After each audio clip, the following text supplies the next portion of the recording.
Tahukah kamu bagaimana penerapan Pancasila dari masa ke masa?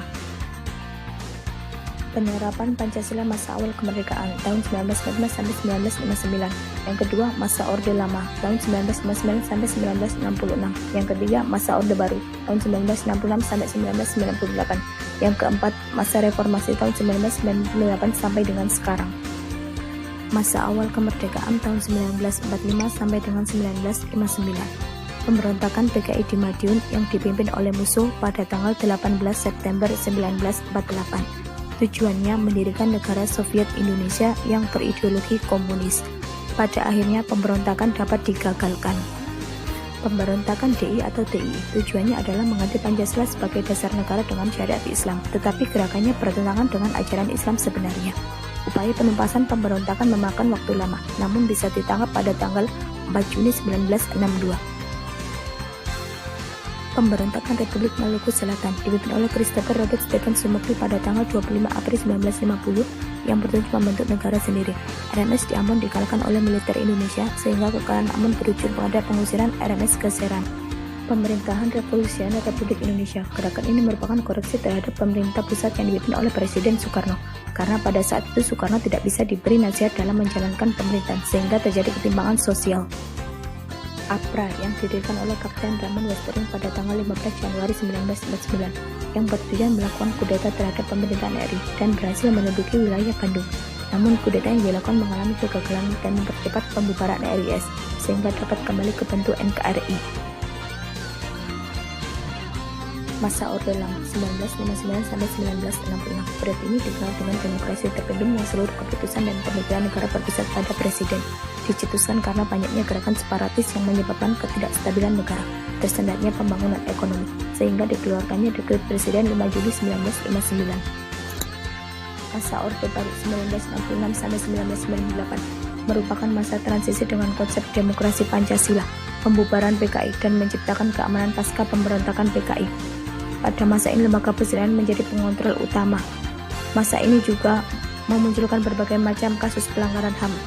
Masa reformasi 1998 sampai dengan sekarang, penerapan Pancasila tidak lagi pada ancaman pemberontakan, akan tetapi diwarnai dengan kehidupan yang serba bebas, seperti kebebasan mengeluarkan pendapat, namun tidak diimbangi yakni adanya narkoba, pergaulan bebas, dan munculnya konflik sosial, sehingga menurunkannya rasa persatuan dan kesatuan. Assalamualaikum warahmatullahi wabarakatuh. Saya Ratna Puri Cahyani dari Prodi Pendidikan Bahasa Inggris kelas 2A Palembang. Jadi saya akan mengomentari video yang sudah saya tayangkan sebelumnya, yaitu tentang Pancasila dari masa ke masa. Yang pertama, saya akan mengomentari dulu Pancasila di awal kemerdekaan. Nah, menurut saya Pancasila di awal kemerdekaan ini benar-benar mengalami masa sulit karena banyak sekali oknum-oknum yang ingin menggantikan Pancasila sebagai dasar negara. Contohnya saja pemberontakan PKI, pemberontakan Madiun yang ingin menjadikan negara Islam Indonesia. Selanjutnya di masa Orde Lama. Menurut saya di masa Orde Lama masih kurang stabil.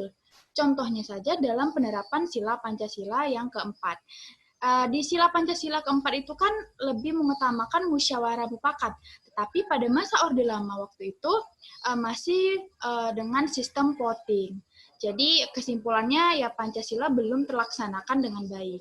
Di Orde Baru, kita juga sering menyebut Orde Baru ini masa transisi, yang mana mengusung konsep demokrasi Pancasila. Menurut saya ya meskipun Soeharto sudah berhasil membubarkan PKI, tetapi antara Orde Lama dan Orde Baru itu masih sama saja, terbukti dengan sistem pemerintahan yang masih diktator. Selanjutnya yang terakhir di masa reformasi. Di masa reformasi ini menurut saya keinginan orang-orang untuk mengubah Pancasila itu sudah menipis. Karena masyarakat di masa reformasi ini lebih dihadapkan dengan gaya hidup bebas karena perkembangan zaman.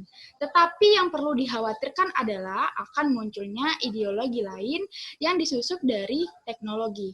Maka dari itu kita sebagai warga Indonesia harus pokoknya jangan sampai lengah, harus tetap waspada, apapun yang terjadi Pancasila itu ya tetap dasar negara kita.